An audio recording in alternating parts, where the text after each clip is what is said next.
Aujourd'hui, nous allons examiner une affaire datant de la toute fin du 19e siècle. Installez-vous confortablement pendant que nous partons pour le Canada. Emily Hilda Blake est née en 1878 dans le comté de Norfolk, en Angleterre. Son père était policier et, quand il le pouvait, augmentait le revenu familial comme ouvrier agricole. Bien qu'il travaillât dur pour subvenir aux besoins de sa famille, les modestes salaires de ces deux métiers faisaient que, comme beaucoup de foyers ouvriers de l'Angleterre rurale victorienne, les Blake connaissaient souvent des difficultés financières. Connue de tous sous le nom de Hilda, elle s'appelait en réalité Emily Hilda Blake. Ses parents étaient des personnes profondément religieuses, mais une tragédie frappa tôt dans la vie de Hilda. Ses deux parents sont morts quand elle et son frère Thomas étaient enfants, les laissant sans personne pour s'occuper d'eux. En conséquence, ils furent admis à l'hospice pour indigents de Heckingham, où la vie était dure et les opportunités rares. À cette époque, la Grande-Bretagne envoyait des milliers d'enfants orphelins, abandonnés et pauvres au Canada par le biais de plusieurs programmes d'immigration caritative. Beaucoup de ces enfants avaient séjourné dans des hospices pour indigents ou des foyers pour enfants après la perte d'un ou deux parents, tandis que d'autres venaient de familles trop pauvres pour les soutenir. On espérait que ces enfants pourraient bâtir un avenir meilleur au Canada, où ils étaient placés chez des familles d'agriculteurs ou employeurs offrant un foyer contre leur travail. Certains ont trouvé gentillesse et stabilité, mais beaucoup ont subi solitude, travail pénible et maltraitance.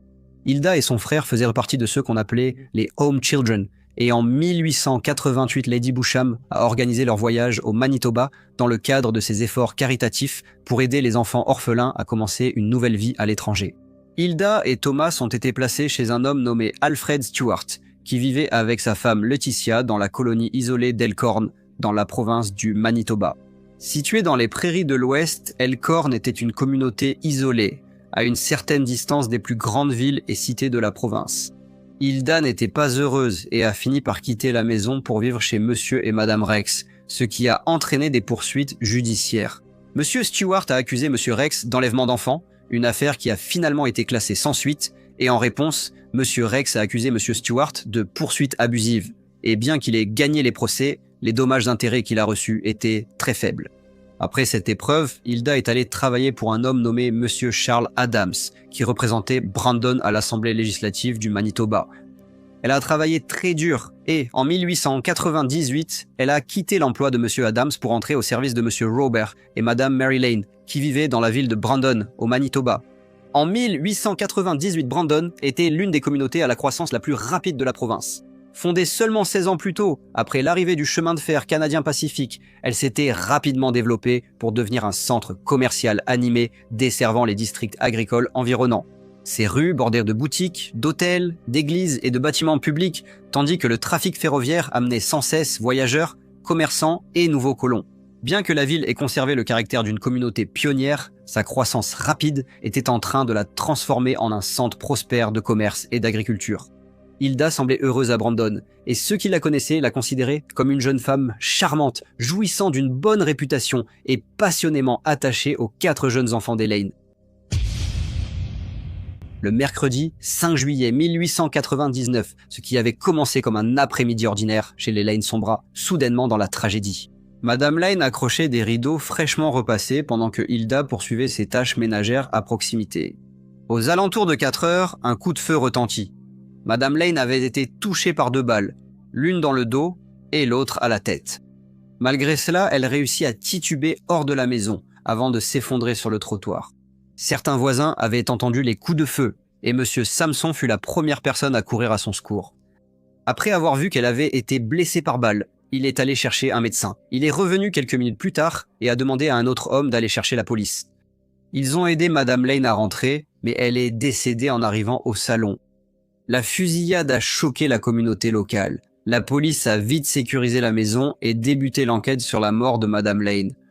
Les agents ont soigneusement inspecté les lieux, cherchant tout indice expliquant ce qui s'était passé. Sans mobile évident et avec peu de pistes immédiates, les enquêteurs se sont retrouvés face à la tâche difficile de reconstituer les événements de cet après-midi-là et d'identifier la personne qui était entrée dans la maison et avait commis l'attaque mortelle. L'enquête était dirigée par le chef de la police de Brandon, James Kilkelly, assisté du détective Foster et des autorités de Winnipeg. La seule témoin de ce terrible crime était Mademoiselle Hilda Blake. Elle a raconté aux agents qu'aux environs de 4 heures moins le quart, un homme s'est présenté à la porte et a demandé de la nourriture. Elle a dit qu'elle en avait informé Madame Lane, qui se tenait sur une chaise en train d'accrocher des rideaux, mais Madame Lane a répondu qu'elle était trop occupée pour s'occuper de lui ou lui prêter attention. D'une voix calme, Mademoiselle Blake a alors déclaré que, sans le moindre avertissement, l'homme a sorti un revolver et a tiré. Elle a dit que la balle a touché Madame Lane dans le dos, sous les omoplates, et qu'alors qu'elle tentait de fuir, il a tiré à nouveau. Elle a dit qu'il était si proche d'elle que sa robe a été brûlée par les flammes du pistolet. Aujourd'hui, nous allons examiner un type de cas différent, celui d'un homme nommé John qui possédait une fortune mais a commis une erreur fatale qui lui a tout coûté. John a investi tout ce qu'il possédait dans une entreprise qui semblait solide comme le roc, pour découvrir 1 mois plus tard qu'elle avait fait faillite.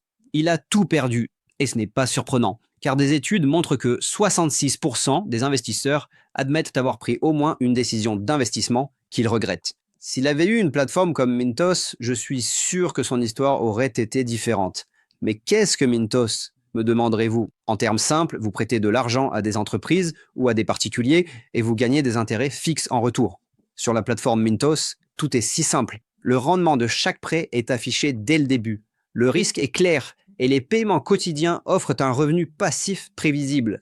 Le tout simplement. Sur la plateforme, je peux filtrer les prêts selon le rendement que je souhaite, le niveau de risque avec lequel je suis à l'aise et même la durée du prêt. Mintos propose également des portefeuilles automatisés, donc vous n'avez pas à tout surveiller en permanence pendant que vos rendements sont réinvestis automatiquement. Avec Mintos, le rendement moyen des prêts est de presque 11%. Mintos est en activité depuis 2014, compte plus de 600 000 utilisateurs et est réglementé dans l'Union européenne sous MiFID.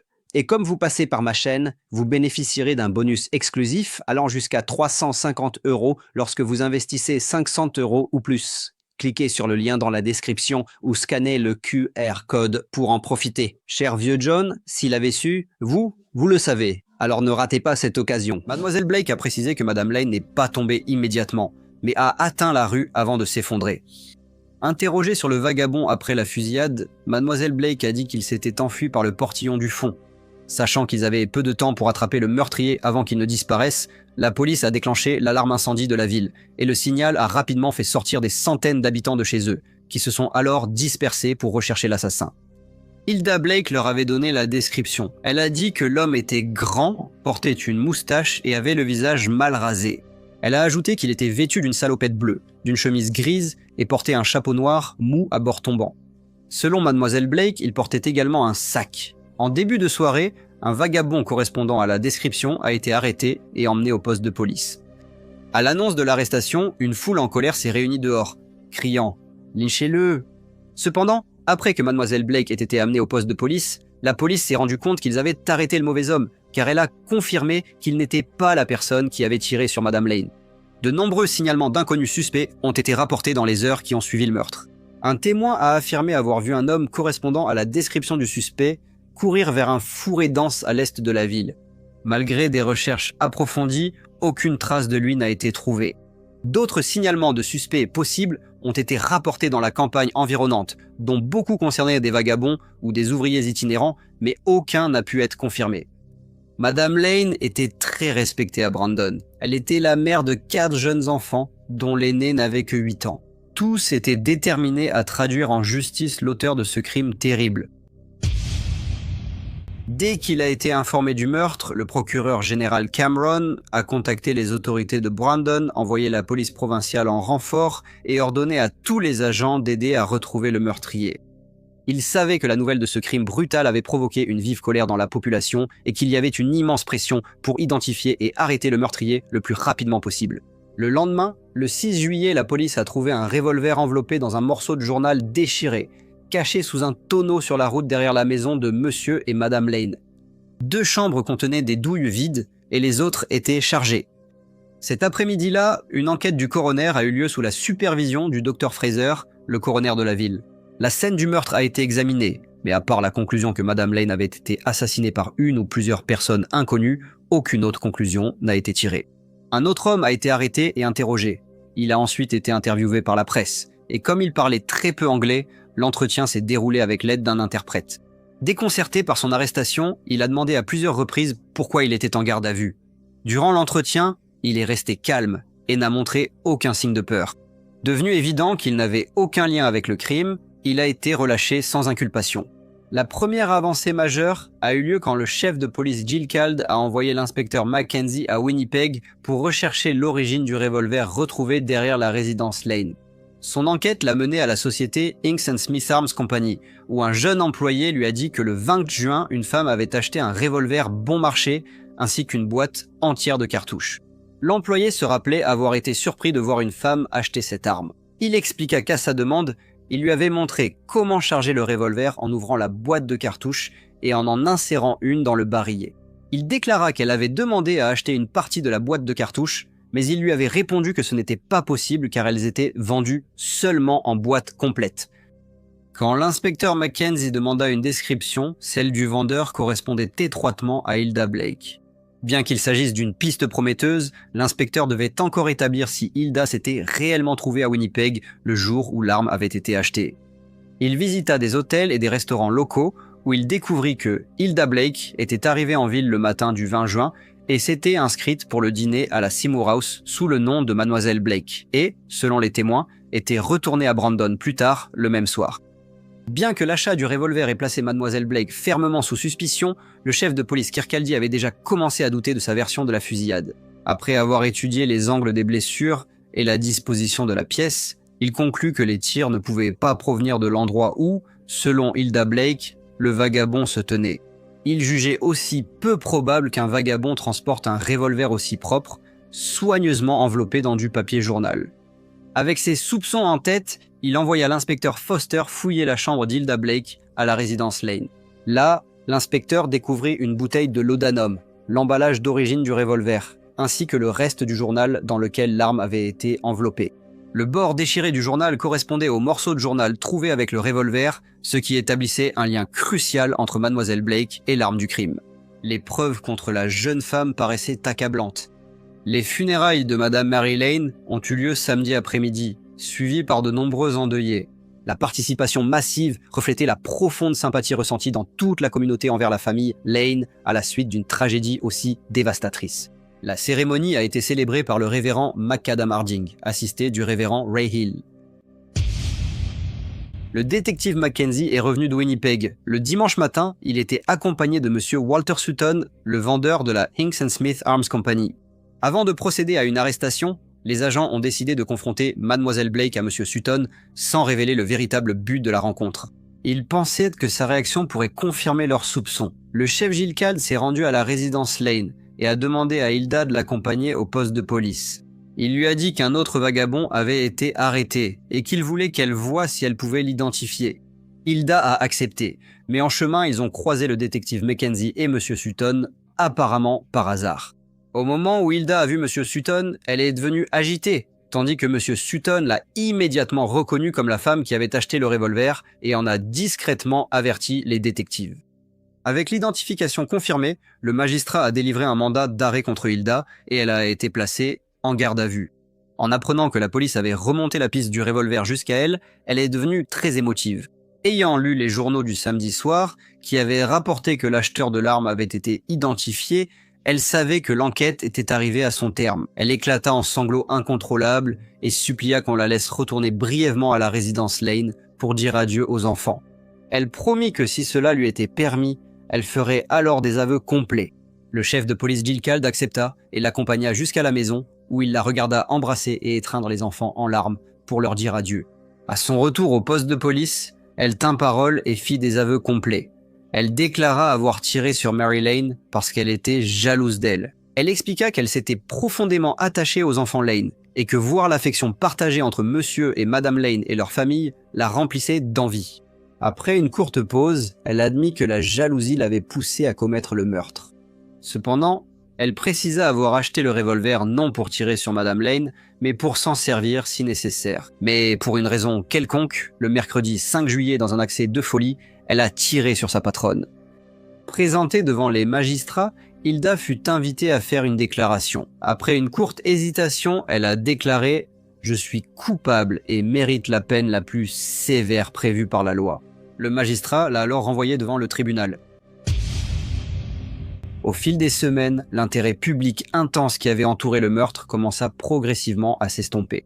Bien que les journaux aient continué à rapporter les développements, il y avait peu de nouvelles informations pour satisfaire la curiosité du public, et l'attention s'est lentement tournée vers d'autres sujets. Cela changea cependant dans l'après-midi du 15 novembre 1899, lorsqu'une salle d'audience bondée de Brandon tomba dans le silence alors que l'affaire de Hilda Blake fut appelée à l'audience. Debout devant le juge Killam se trouvait une prisonnière de 21 ans accusée du meurtre de Madame Mary Lane en juillet. Hilda était vêtue avec soin d'une robe en velours marron et gardait une attitude calme, bien qu'elle parût très pâle. Cependant, la procédure judiciaire fut très brève. Lorsque le juge lui demanda si elle avait un avocat ou souhaitait être assistée, Hilda répondit simplement « Non, merci ». Malgré son refus, le juge Killam insista pour suspendre la séance afin que l'avocat local, M. J.R. Caldwell, puisse s'entretenir avec elle en privé. Après une brève consultation, il revint informer le juge que ses conseils ne seraient d'aucune utilité à la prisonnière et qu'elle restait ferme dans son intention de reconnaître l'entière responsabilité. Lorsque l'accusation formelle de meurtre avec préméditation fut lue, malgré les avertissements du juge, Hilda plaida coupable. À cause de cela, le procès se termina presque immédiatement et le juge Killam prononça officiellement la sentence obligatoire de mort par pendaison. Les personnes présentes furent surprises par le calme de Hilda. Beaucoup semblèrent la regarder avec sympathie, la voyant non pas comme une criminelle endurcie, mais comme une jeune femme modeste et tragique. Pourtant, le calme qu'elle affichait dans la salle d'audience disparut dès qu'elle se retrouva hors de la vue du public. Une fois à l'extérieur, la tension des procédures l'a submergée, et elle s'est effondrée, tombant dans un état de choc et sanglotant de façon incontrôlable. Après cela, Hilda fut renvoyée à la prison de Brandon pour attendre son exécution. Pendant son emprisonnement, elle a tenté de s'évader avec l'aide de la surveillante de prison Emma Strip, qui lui a fourni une lime en métal.